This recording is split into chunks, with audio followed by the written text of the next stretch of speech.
Olá, meu nome é Cristina Santos, eu sou professora de Educação Física da Rede Municipal de São Leopoldo. Hoje eu estou aqui, pessoal, para falar para vocês sobre psicomotricidade, a relação da psicomotricidade com o processo de aprendizagem.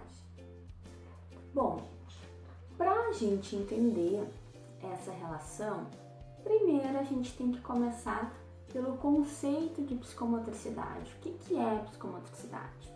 Segundo a Sociedade Brasileira de Psicomotricidade, psicomotricidade é a área que se ocupa do corpo em movimento. Até aí tudo bem. Mas eu gostaria de trazer para vocês uma explicação sobre o conceito muito simples e fácil de gravar. Basta a gente fracionar a palavra, ou seja, dividir ela em partes. Então, psi corresponde aos aspectos emocionais, co aos aspectos cognitivos, a aquisição e processamento das informações, motric ao movimento humano.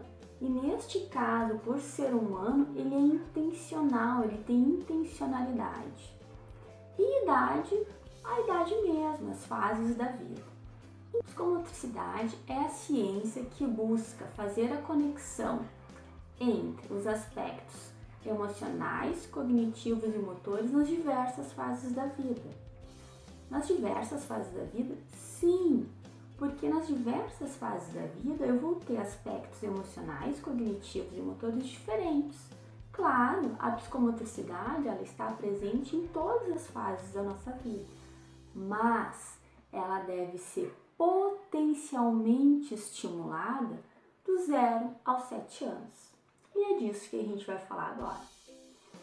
Gente, para que ocorra essa conexão entre os aspectos emocionais, cognitivos e motores, a gente precisa de uma ferramenta básica. E qual é essa ferramenta? Qual é essa peça fundamental que faz essa conexão? Essa peça fundamental é o corpo. O corpo ele é a primeira ferramenta pedagógica da criança e a nossa também. Por consequência, a nossa também. Sem ele, nada disso estaria acontecendo, inclusive essa formação. E como é que a psicomotricidade faz isso? Ela se estrutura em áreas psicomotoras de desenvolvimento, que algumas literaturas falam que são áreas psicomotoras, outras que são funções psicomotoras, outras fatores psicomotores, capacidades ou habilidades psicomotoras. Independente da nomenclatura, todas são 7 e são as mesmas. Então, eu falei que a psicomotricidade está presente nas diversas fases da vida. Sim, está. Mas ela deve ser potencialmente estimulada e desenvolvida do 0 aos 7 anos, porque isso vai refletir nas demais fases. Por isso que é importante o desenvolvimento dela na educação infantil do 0 aos 3, de 4 a 5, porque de 0 a 3 serve de base para a educação infantil de 4 a 5 e de 4 a 5 serve de base para os anos iniciais do ensino fundamental, onde se dá o processo de alfabetização. Então, sim, se alguém tinha alguma dúvida, não tenha mais. A psicomotricidade tem relação direta com o processo de ensino-aprendizagem, certo? Eu vou trazer alguns exemplos para vocês disso, né? Então, por exemplo, essa frase é minha. Problemas psicomotores irão gerar problemas de aprendizagem. Alguns muito evidentes, outros nem tanto. Alguns talvez que os professores nem percebam e a criança vá se dar conta dele na adolescência. E outros talvez que sejam bem perceptíveis quando ela estiver na escola e principalmente nos anos iniciais.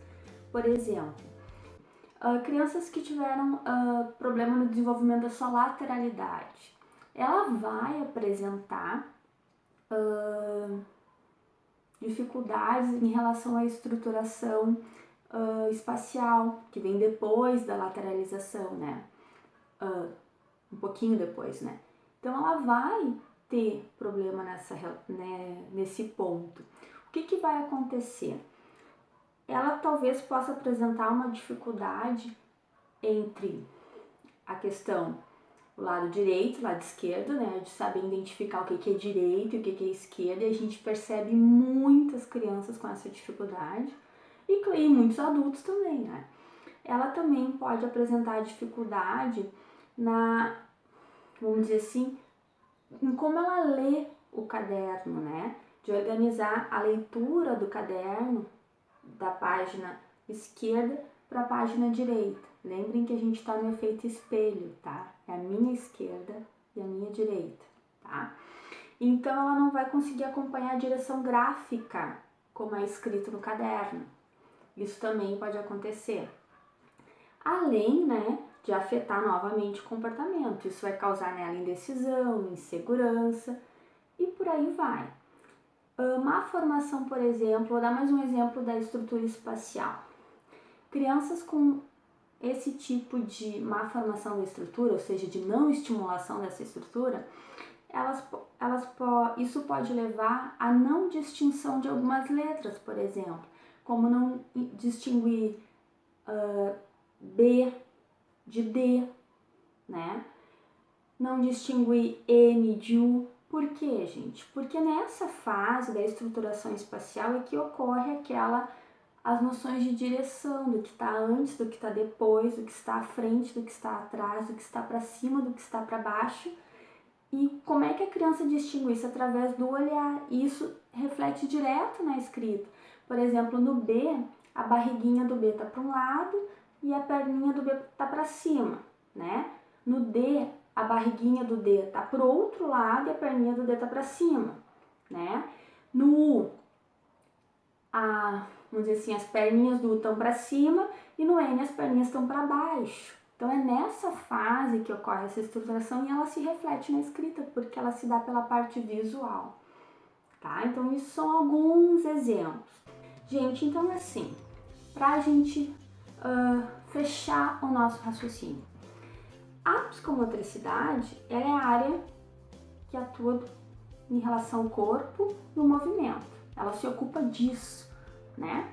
E ela está focada no sujeito e nas suas relações que ele estabelece com o meio, com o mundo, através do quê? Através do corpo. Então, logo, né?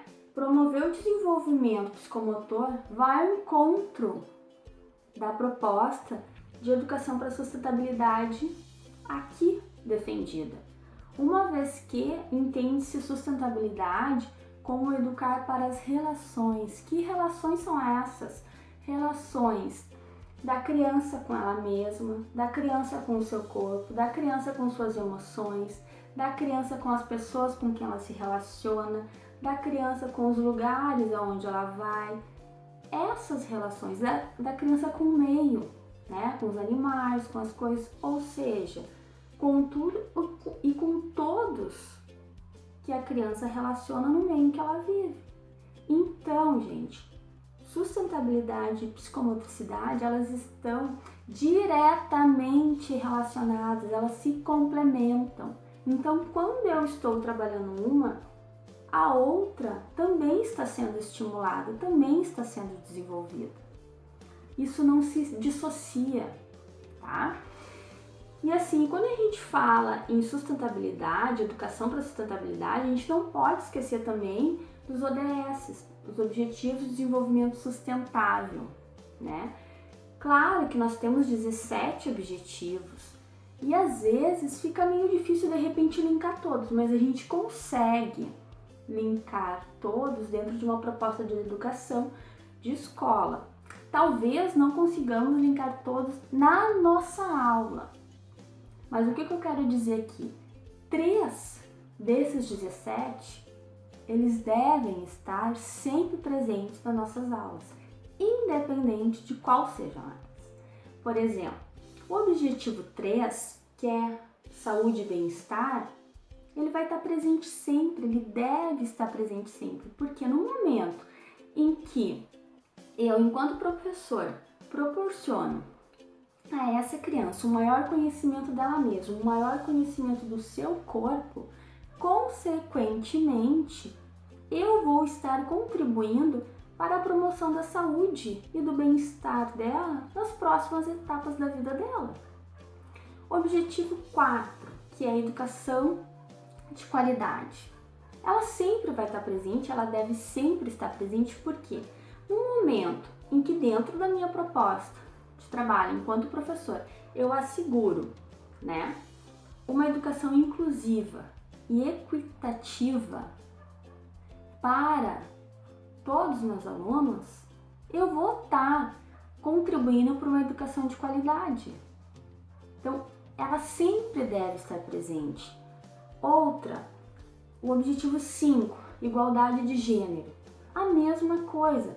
No momento em que eu, enquanto professor, dentro da minha atividade, dentro da minha aula, eu promovo a igualdade e a equidade de gênero, né? Ou seja, que todas as crianças, meninos e meninas, tenham os mesmos direitos e deveres e sejam tratados da mesma forma, né? Eu estou promovendo a igualdade de gênero, eu estou contribuindo para que a gente alcance essa igualdade e o empoderamento das mulheres e meninas. Então, sim, os ODS também estão presentes dentro da psicomotricidade, certo? Bom, gente, então, como é que a gente faz? Como é que a gente planeja essa aula? Por onde que a gente começa, né? Seguinte, onde que eu vou fazer isso? Na escola, que é o nosso ambiente de trabalho. É lá que eu vou desenvolver nos espaços que ela permite. Com quem? Como eu já falei, na educação infantil de 0 a 3, na educação infantil de 4 a 5 e nos anos iniciais do ensino fundamental. Esse é o foco. Esse é o foco. Para que depois a gente tenha uma fase de aprendizagem, de alfabetização mais saudável, tá? De que forma que eu vou fazer isso? Através das mais variadas práticas corporais que podem ser realizadas através das aulas de recreação, através das aulas de educação física, mas não necessariamente só nessas duas. Podem ser em outros momentos. Pode ser, às vezes, no projeto de dança, numa aula de dança, numa aula de música, no teatro, na educação ambiental. Na educação ambiental, a psicomotricidade, a sustentabilidade, ela está ali, totalmente presente. Porque a educação ambiental é a criança com o ambiente, com todos os tipos de ambiente que ela participa. Então, sim, ela está presente. Mas daí vocês vão dizer, Cris, por onde que eu devo começar? Nessa hora a gente tem que ser prático, tá?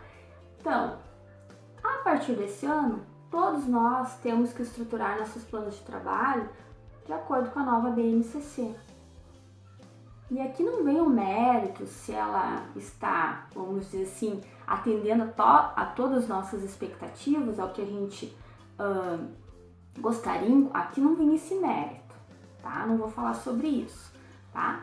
Então a gente começa pela BNCC.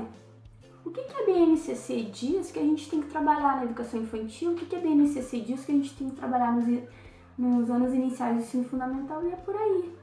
Por exemplo, na BNCC, na educação infantil, a criança tem 6 direitos de aprendizagem que passam por conviver, brincar, participar, explorar, expressar e conhecer-se.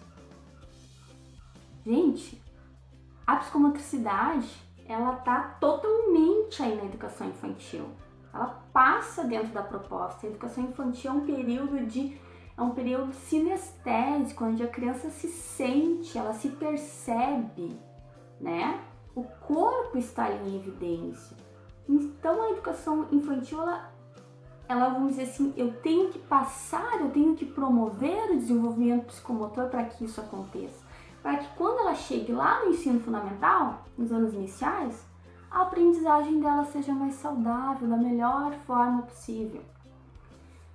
Bom, lá no ensino fundamental, nos anos iniciais, onde é que vai estar essa parte da psicomotricidade? Eu já disse que ela está em todas, mas especificamente, onde é que ela vai estar? Ela vai estar nas aulas de educação física, ou de recreação, ou nas outras práticas corporais que tenho, mas especificamente nessas. E a educação física, ela é um componente da área da linguagem. E ela aborda as práticas corporais nas suas mais diversas formas e variações, tá?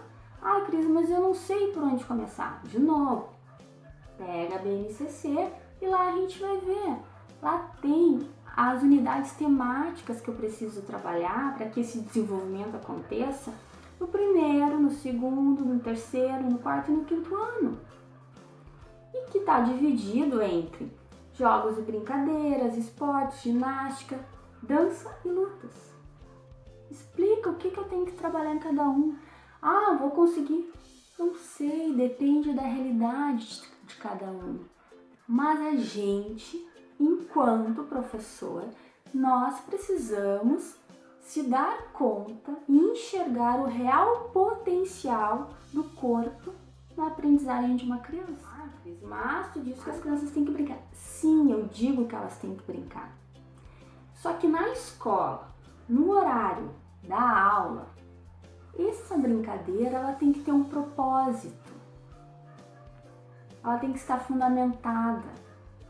Ela tem que ter um objetivo. Não adianta brincar pelo brincar sem a reflexão da criança sobre isso e sem a reflexão do professor sobre isso. Não. Isso que eu estou falando não quer dizer que o professor não possa propor uma aula onde o tema seja brincadeira livre, desde que ele observe essa criança durante esse período, ou essas crianças, né, durante esse período. Ele observe com quem as crianças brincam, de que forma elas brincam, né? Como que elas brincam, quais são as relações que elas estabelecem. Será que elas brincam sempre da mesma coisa? Será que elas brincam sempre com as mesmas crianças? Isso às vezes demora algumas aulas, mas isso é extremamente importante para a gente perceber como é que é o desenvolvimento dessa criança. Agora eu vou falar especificamente quando a proposta são atividades dirigidas. As atividades dirigidas, brincadeiras dirigidas, elas são extremamente essenciais, fundamentais para o desenvolvimento das crianças. É através das atividades dirigidas que elas têm diferentes experiências. É através das atividades dirigidas que a gente consegue perceber com mais clareza o desenvolvimento psicomotor, psicossocial de uma criança. E elas precisam fazer parte da aula, elas precisam fazer, as aulas precisam estar estruturadas, tá? Não simplesmente as crianças fazem o que elas querem, não, gente, senão não vai funcionar, tá bom? Bom, pessoal, então a gente está encerrando essa informação. Eu espero que eu possa ter contribuído um pouquinho para a formação de vocês no que diz respeito a entender a importância da psicomotricidade, né, no processo de aprendizagem de uma criança. E se quiserem entrar em contato comigo, podem entrar em contato pelo e-mail que eu vou deixar aí na tela. Então tá, pessoal, foi um prazer, muito obrigado e tchau!